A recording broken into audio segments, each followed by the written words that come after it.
많이 기다렸지 I'm so sorry 나 이제 결심했지 Are you ready 꽤나 길었지 나의 방황이 이제 걱정하지 마 다신 가지 않을 테니 부를 때마다 난 없었지 silence 걱정 마도 착했으니 show me dance 주변에 들자 이제 내 손 잡아 오늘부터 내가 너 절대로 놓지 않아. Merci mesdames et messieurs encore une fois pour ce temps que vous disposez pour me suivre. Aujourd'hui, à voir tout ce qui se passe dans notre pays, en tout cas, ça révolte les gens. Ça pousse les gens vraiment à l'énervement et au mécontentement.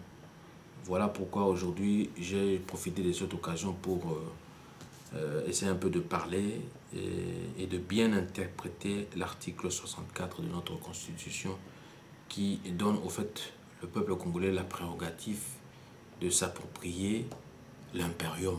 Parce que l'impérium leur appartient. Ça n'appartient à personne. Voilà pourquoi aujourd'hui, je vais essayer un peu d'en parler et de dire que attention au spectre du chaos et de l'anarchie en République du Congo. Il y a un plan du chaos,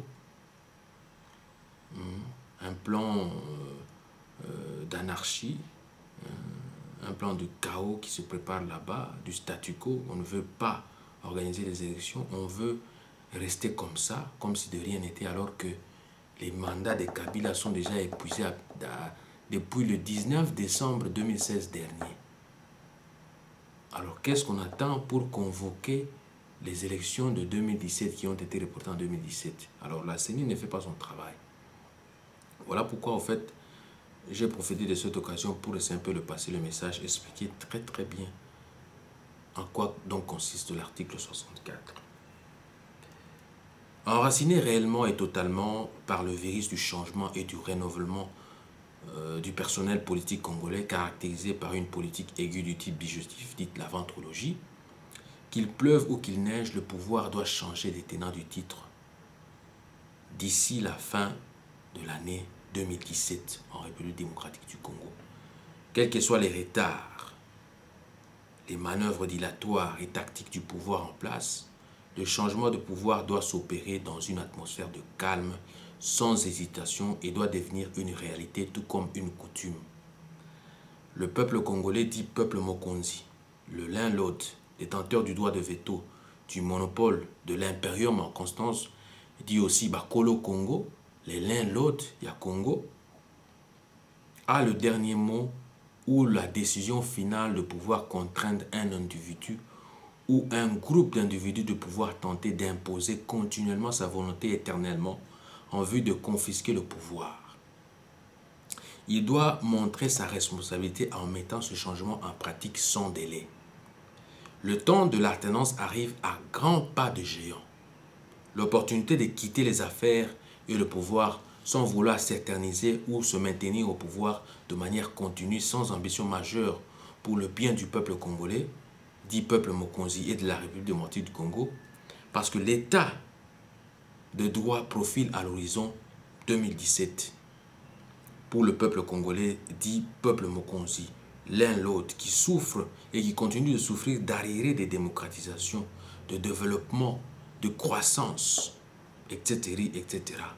En effet, l'état de droit assume comme principe de gouvernance dans lequel tout individu ou groupe d'individus, institutions publiques et privées, société civile inclus, l'État lui-même deviennent responsables devant la loi qui est publiquement promulguée, appliquée de façon identique pour tous et administrée de manière indépendante et compatible avec les règles et normes internationales en matière de droits de l'homme.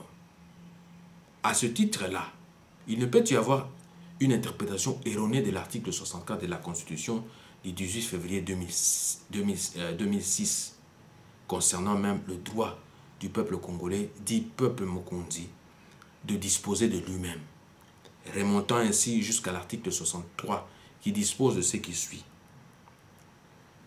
Tout Congolais a le droit et le devoir sacré de défendre le pays et son intégrité territoriale face à une menace ou à une agression extérieure.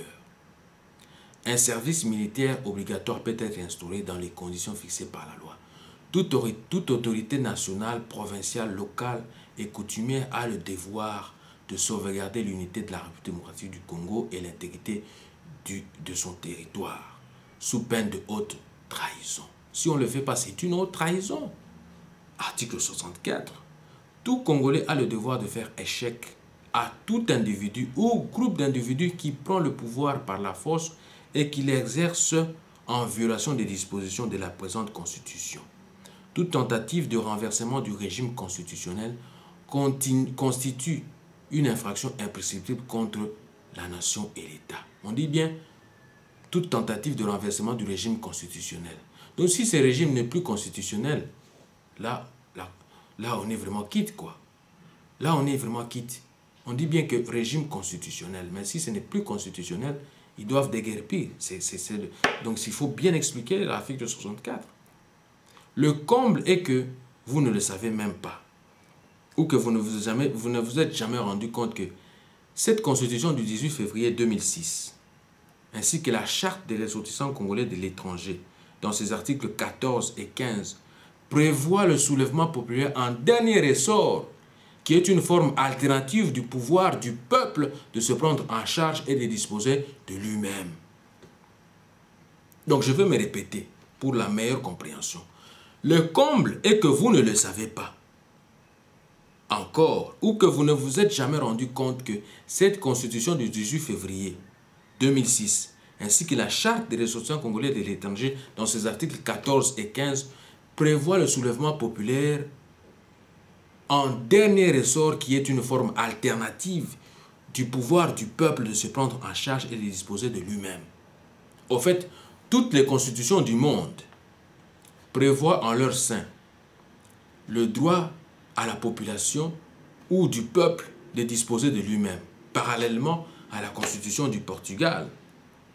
Il faut que ça ait un parallélisme pour éveiller conscience du peuple congolais, que vous faire voir le parallélisme, par exemple, parallèlement à la constitution du Portugal dans son article 21, qui précise ceci. Article 21, droit de résistance. Il y a aussi la main, résistance et la kaka. Droit de résistance. Toute personne a le droit de s'opposer à un ordre qui porte atteinte à ses droits, à ses libertés ou à ses garanties, ainsi que de repousser par la force toute agression lorsqu'il est impossible de recourir à l'autorité publique. C'est clair. Bah portugais écoute déjà la constitution à bango, que la kakutu ba tout tenter. Bah l'oublie bien que toute personne a le droit de s'opposer à un ordre qui porte atteinte à ses droits, à ses libertés ou à ses garanties, ainsi que de repousser par la force toute agression lorsqu'il est impossible de recourir à l'autorité publique. Et la constitution grecque va encore plus loin pour préciser ceci. Article 120. La présente constitution votée par la 5e chambre des députés révisionnelle des Hellènes est signée par le président de celle-ci et publiée au journal officiel par le président de la République par intérim au moyen d'un décret contresigné par le Conseil des ministres. Elle entre en vigueur à partir du 11 juin 1975. Donc, point 2, le respect de la Constitution et des lois qui y sont conformes, ainsi que le dévouement de la patrie et de la République, constitue un devoir fondamental de tous les Hellènes. Point 3, l'usurpation, de quelque manière que ce soit, de la souveraineté populaire et des pouvoirs qui en découlent est poursuivie dès le rétablissement du pouvoir légitime. Le pouvoir est sous légitimité na Congo. Mais tala iloko balobi awa na article 120.3 la constitution aba grec ilobi nini. L'usurpation, imposture, l'usurpation comme l'imposture de quelque manière que ce soit de la souveraineté populaire et des pouvoirs qui en découlent est poursuivie dès le rétablissement du pouvoir légitime, à partir duquel commence à courir la prescription de ce crime. Point 4. L'observation de la Constitution est confiée au patriotisme des Hellènes, qui ont le droit et le devoir de résister par tous les moyens à quiconque entreprendrait son abolition par la violence. À l'instar de la Constitution allemande, dans son article 20.4, tous les Allemands ont le droit de résister à quiconque entreprendrait de renverser cet ordre s'il n'y a pas d'autre remède possible. Ajoutez à cela la Constitution espagnole, dans son article 30. Les Espagnols ont le droit et le devoir de défendre l'Espagne. Comme pour dire que les Congolais ont le droit de défendre la RDC, le Congo. Point 2. La loi fixe les obligations militaires des Espagnols et règle avec les garanties nécessaires l'objection de conscience ainsi que les autres causes d'exemption du service militaire obligatoire en imposant le cas échéant une prestation sociale de substitution. Point 3. Un service civil peut être établi à des fins d'intérêt général. Point 4. La loi peut régler les devoirs des citoyens dans les cas de risques graves, de catastrophes ou de calamités publiques. Le droit de peuple, le droit des peuples à disposer d'eux-mêmes ou droit à l'autodétermination est le principe issu du droit international. Donc c'est conforme, c'est le droit international qui vous donne cette prérogative-là. Issu du principe du droit international selon lequel chaque peuple dispose d'un choix libre et souverain de déterminer la forme de son régime politique indépendamment de toute influence étrangère. L'exercice, donc je me disais, l'exercice de ce droit est généralement lié à l'existence d'un État spécifique au peuple en question. État dont la pleine souveraineté est souvent envisagée comme la manifestation de la plénitude de ce droit. Voilà pourquoi. Donc il s'agit d'un droit collectif. Vous voyez, droit à l'autodétermination, il s'agit d'un droit collectif qui peut être mis en œuvre qu'au niveau d'un peuple. Donc il s'agit à niveau d'un peuple. Binon des peuples congolais, des en exécution. Droit collectif, droit à l'autodétermination. Donc il s'agit d'un droit collectif qui ne peut être mis en œuvre qu'au niveau d'un peuple. Voilà pourquoi cette année 2017, année de tous les enjeux, la campagne Simba Kombo Tokombola sera de mise pour mobiliser le peuple congolais, peuple Mokonzi, l'un l'autre du Congo, afin de se prendre réellement en charge et de disposer réellement de lui-même désormais, car le temps est venu. C'est le temps maintenant. Tango et Koki. Tango Yango et Koki. Banamboka. Pour appliquer l'article 64. Droit à l'autodétermination, droit collectif Yangwane Pesibino prérogative impériaux mais impino. Motomoko a eu un ganzama. Tena kiti ya bokonzi. Tiwapi. Ba élection bali ko organiser te. Mais si ko ezo sengaka application article 64 d'où na mingonga oyo tokeka kana application ya article 64 pour makambu mabongwana. Na tondi bino botondi.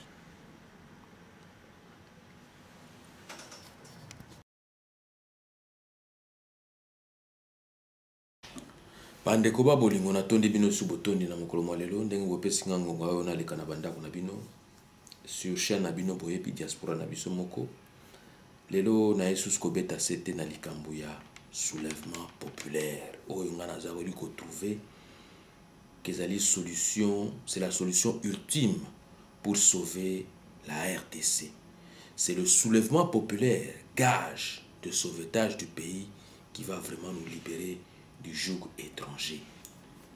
Pour permettre de mélanger mon poto babeni français pour la meilleure compréhension, mais nakomeka moi mkepe kondimona na monoko mboka pona na passer message à lelo oyo zanazali ko peta c'était mikolo nyonso.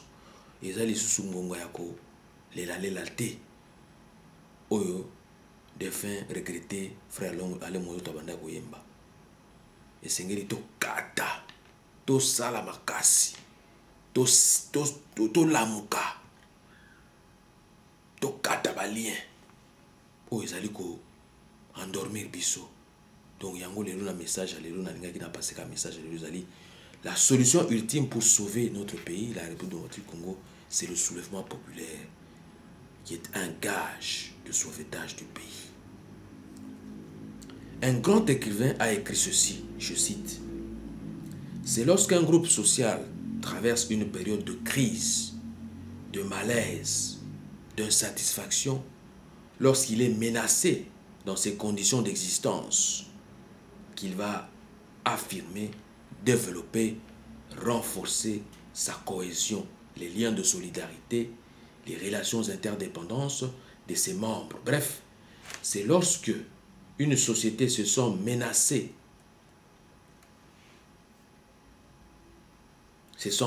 donc, se sent atteinte dans son existence, désorganisée, lorsque ses propres mécanismes de régulation sont mis à défaut par de nouveaux modes d'organisation projets ou déjà institués, qu'elle réagit pour les préserver. La souveraineté résidant dans le peuple, étant une et indivisible, imprescriptible et inaliénable, requiert à tous les Congolais de recourir sans plus tarder à leur droit de soulèvement populaire, comme le disposent si bien les articles 33 et 35 de la Déclaration universelle des droits de l'homme de 1793-93, qui stipule ce qui suit. Quand le gouvernement viole les droits du peuple, l'insurrection et la désobéissance civile sont pour le peuple le plus sacré des droits et le plus indispensable des devoirs, et que la résistance à l'oppression et à la menace de balkanisation sont les conséquences des autres droits de l'homme. Bolandinga malam. Elobi, tango gouvernement ezali ko violer ba droit ya peuple. Botomboki. Tope koyoke la susu. Bakambi wana te ezali pona peuple. Ba droit o esengeli ezali sacré pour utiliser. Ezali indispensable na ba devoir pour utiliser, et que résistance na oppression na ninyokoli na menace ya balkanisation ezali conséquence ya ba droit de l'homme. Donc résistance, ce que vous avez résister contre balkanisation yango ezali droit na bino na ifingi bossa. D'où chaque fois qu'une forme de gouvernement devient destructive du but qu'il établit, à savoir les gouvernements sont établis parmi les hommes détenant leur pouvoir légitime du consentement de les gouverner. Donc, le peuple a le droit et devrait avoir le droit de le changer ou de l'abolir et d'établir un nouveau gouvernement plus soucieux à l'écoute des nécessités de ce dernier. Ainsi que la charte des ressortissants congolais de l'étranger, dans ses articles 14 et 15, stipule ce qui suit. Je me le répète, article 14.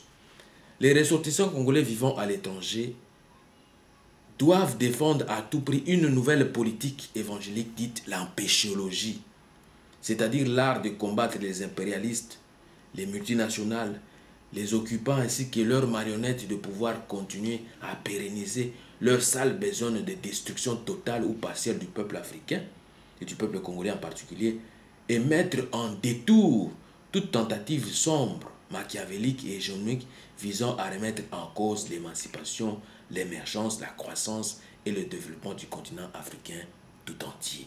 Article 15. Les ressortissants congolais vivant à l'étranger ont l'obligation de formaliser une farouche résistance contre tout individu ou groupe d'individus qui essaie de prendre le pouvoir et d'y s'y maintenir par la force, tendant à l'exercer en violation de la disposition constitutionnelle en vigueur au pays d'origine, en menant des campagnes de désobéissance civile et de soulèvement populaire, y compris des journées villes mortes, pour libérer le peuple congolais en état d'otage perpétuel. Vous le savez, très chers compatriotes, au stade actuel de l'histoire de notre nation, la République démocratique du Congo, et face au chômage populaire, aux violations des droits de l'homme et du droit international populaire, aux maladies populaires qui déciment la population congolaise comme AVC, SIDA, malaria, Ebola, etc., etc., aux crises multiformes de leadership populaire, aux famines populaires, aux viols massifs populaires, aux disparitions forcées populaires, aux tueries et kidnappings populaires, aux crimes de génocide, crimes contre l'humanité, crimes de guerre, crimes d'agression généralisée et continue populaire, aux non-assistance à personnes en danger en récurrence populaire, aux menaces de balkanisation populaire dans notre pays, la République démocratique du Congo, nous appelons sans plus tarder à tous nos compatriotes congolais de partout le monde de recourir sans plus tarder au soulèvement populaire pour mettre un terme à tous ces fléaux cités si haut, pour en finir une fois pour toutes avec ce régime moribond appelé la Kabylie, en vue de sauver la patrie pour faire asseoir un parlement légitimement populaire, une assemblée populaire, un gouvernement populaire, une démocratie allant de la base jusqu'au sommet populaire et un état de droit populaire. Parce que ça n'est de trop. Tout est question de popularité ici. Alors, comme c'est une crise populaire, il faut appeler le soulèvement populaire pour en arriver à mettre fin à ça.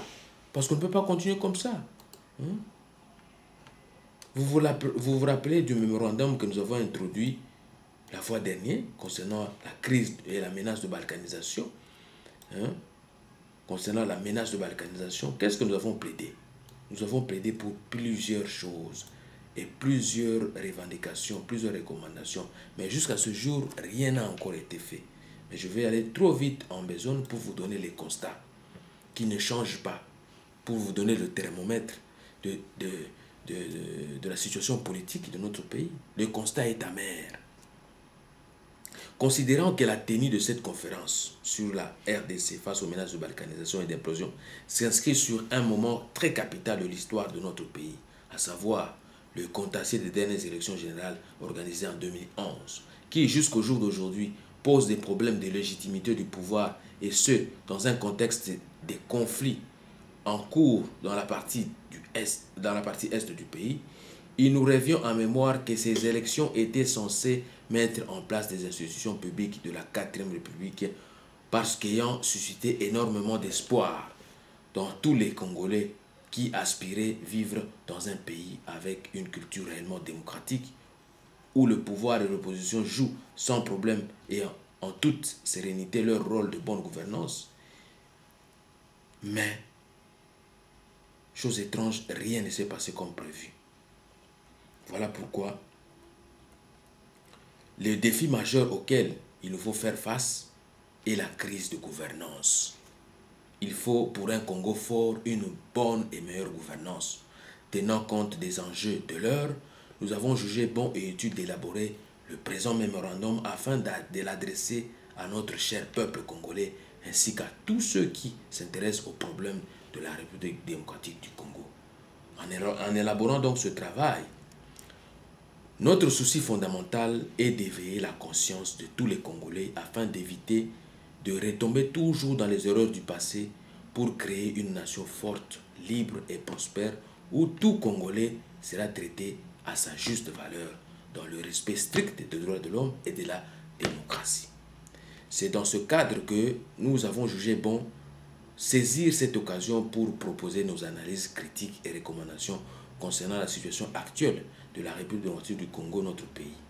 Point n'est besoin de vous rappeler le cheminement de notre nation, en commençant par la création de ce territoire baptisé État indépendant du Congo, d'août 1885 à 1908, lequel changea l'appellation pour devenir Congo belge entre 1908 et 1960, période pendant laquelle le roi Léopold II céda le Congo à la Belgique. Cette dernière en fera sa colonie en vue de pérenniser son exploitation pendant plusieurs années jusqu'au 30 juin 1960, jour de l'indépendance camouflée par la Belgique. Une période d'incertitude va s'instaurer encore en date du 24 novembre 1965 où le général Désiré Joseph Mobutu réalisait son coup d'État en écartant du pouvoir le premier ministre congolais de l'époque, Patrice Emery Lumumba, et le premier président de l'époque, M. Joseph Kasavubu. De 1965 au 17 mai 2017, le régime de Mobutu va tirer sa révérence à l'occasion de l'arrivée en force de l'AFDEL, dirigé par Laurent Désiré Kabila. Voici donc les recommandations que nous avons donc mises en place lors de cette conférence, lors de notre mémorandum que nous avons introduit. Nous avons à cette époque-là plaidé pour la libération de tous les prisonniers politiques ou d'opinion au Congo. Parce que cela ne tient pas debout. Vous ne pouvez pas faire des opinions, des personnes d'opinion comme des prisonniers. Non, ça ne tient pas debout. Voilà pourquoi nous avons plaidé pour la libération de tous les prisonniers politiques et d'opinion au Congo. Nous avons encore plaidé pour la publication des enquêtes des massacres sur les massacres et assassinats des Minova, des membres de la secte Bouddha Congo, des viols, des tueries post-électoraux et pré-électoraux à l'issue du retour du président de l'UDPS, son Excellence M. Etienne Tshisekedi, à Kinshasa le 26 novembre 2011. Nous avons plaidé pour la création de la commission de vérité et réconciliation, comme fut le cas en Afrique du Sud à la fin de l'époque d'apartheid, de la politique d'apartheid. Nous avons plaidé pour voter la loi sur la réforme de notre armée, la police et l'administration, ainsi que la justice congolaise, parce que nous avons trouvé qu'il y avait pas mal d'infiltration des troupes étrangères au sein de notre armée, de la police, de notre administration, de notre justice, parce que les justices qui tombent là-bas, qui se font dans ce pays-là, ce sont des justices jamais vues au monde. Nous avons encore une fois plaidé pour la lutte contre l'impunité, la corruption, le détournement de fonds publics et la fraude douanière afin d'améliorer les recettes du trésor public. Et cela va même trop loin. Il n'y a pas que les fraudes douanières, il y a les fraudes électorales, des fraudes de tout genre. Voilà pourquoi nous avons plaidé pour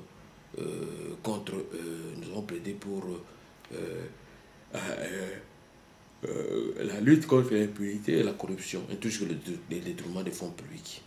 Nous avons plaidé encore une fois de mettre en place à une structure véritable, Cour des comptes, afin de mieux favoriser l'audit des entreprises douanières, des entreprises publiques, et ceci à tous les niveaux, local, provincial et national. Nous avons encore une fois plaidé pour une décentralisation du pouvoir à la manière des États fédéraux et entités fédérées qui, en tout cas, à mes yeux, aiderait à rendre les provinces autonomes. Parce que si nous réalisons un peu ce qui se passe en Belgique et sous d'autres cieux, en tout cas, cela nous donne un peu des idées à pouvoir, encore une fois, décentraliser le pouvoir. Nous avons plaidé encore une fois pour la réconciliation et la consolidation de l'État à cette époque-là. Nous avons encore une fois de plus plaidé pour la création d'un tribunal pénal congolais, instruit uniquement que pour juger et poursuivre les commanditaires des crimes contre l'humanité, des crimes de génocide et des crimes de guerre en République du Congo.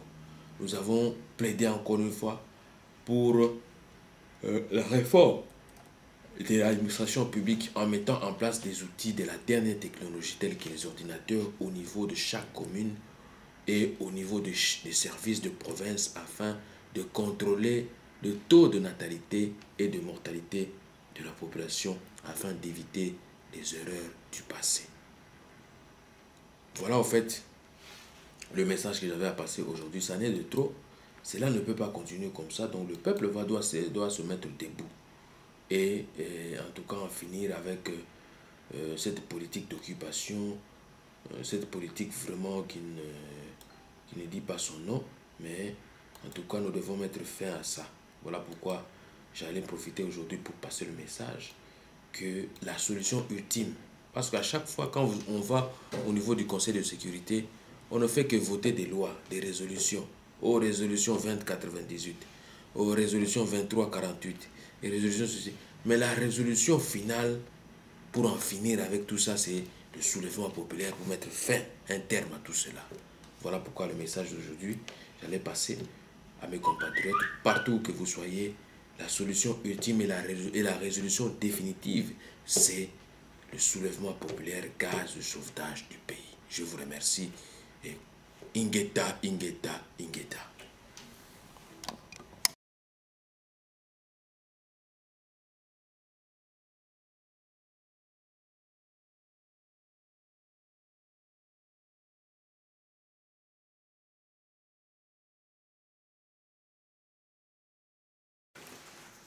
Très chers compatriotes, Aujourd'hui, j'aimerais juste passer le message et conseiller la jeunesse congolaise de s'organiser en haut comité de vigilance populaire. À voir tout ce qui se passe dans notre pays, nous ne pouvons plus demeurer spectateurs et laisser pour compte la situation combien tragique qui est en train de traverser notre pays et notre peuple. Voilà pourquoi, en vue d'accompagner le processus électoral en République démocratique du Congo et d'amener l'alternance politique voulue en temps voulu,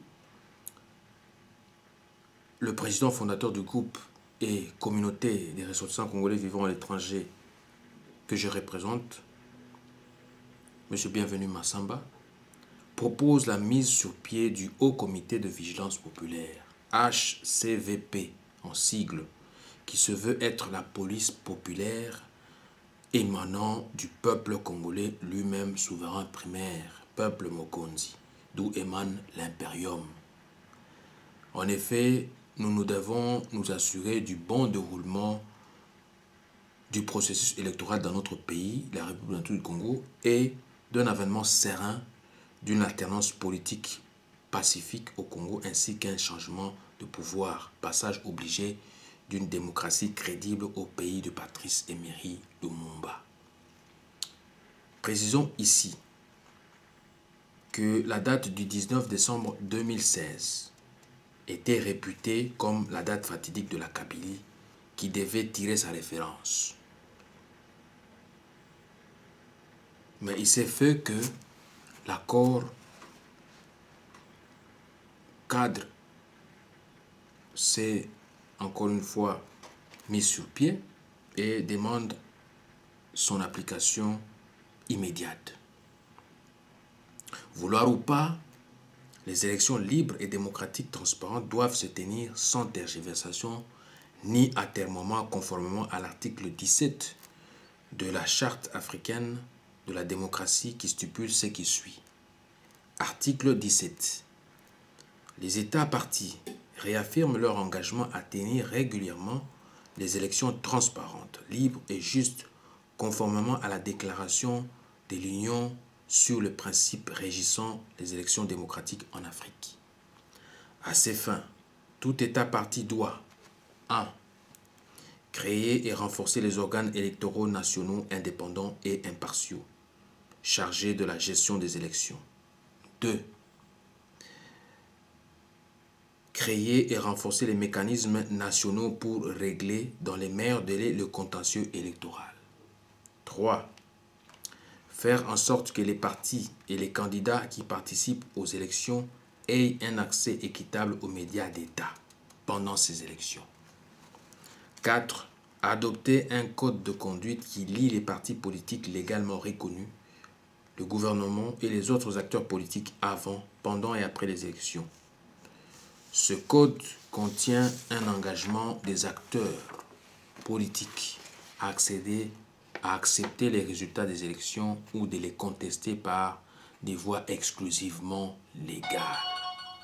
Voilà pourquoi le Haut Comité de Vigilance Populaire devrait apporter son expertise face aux enjeux de l'heure concernant les fraudes massives qui ont émaillé dernièrement pendant les précédentes élections générales de 2016 et 2011 qui entretiennent la crise de leadership actuelle que traverse la République démocratique du Congo. L'appel est donc lancé désormais à tous les principaux acteurs politiques intérimaires, que ce soit les chefs coutumiers, les gouverneurs, les chefs des districts, etc., de faciliter l'installation et l'implémentation de ces hauts comités de vigilance populaire qui se veulent salutaires pour assurer la bonne passation de pouvoir en République démocratique du Congo, comme le souligne si bien notre Constitution du 18 février dans ses articles 63-64. Je vous remercie.